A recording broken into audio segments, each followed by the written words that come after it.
Nous venons d'assister à une table ronde en fait qui s'intitulait de manière très provocative sur le grand écart des valeurs, à la fois en France mais aussi en Europe.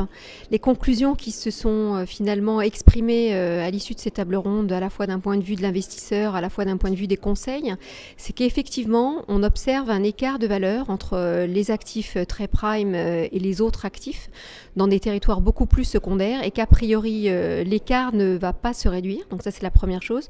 Ce n'est pas qu'un phénomène français, c'est un phénomène européen.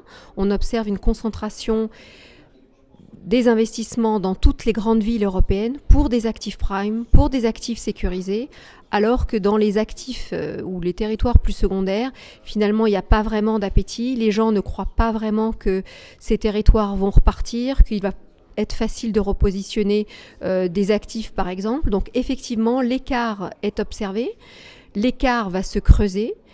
La question était de savoir s'il n'y avait pas une surenchère, finalement, pour certains actifs. Alors, on a tous un peu parlé éventuellement d'une surenchère, mais il ne faut pas oublier que l'essentiel quand même, j'allais dire de l'axiome de départ, c'est finalement la rentabilité espérée de l'investisseur qui n'est pas forcément la même quand on est une SCPI, une OPCI, un privé, voire une foncière. Donc ça, c'était la première chose à souligner.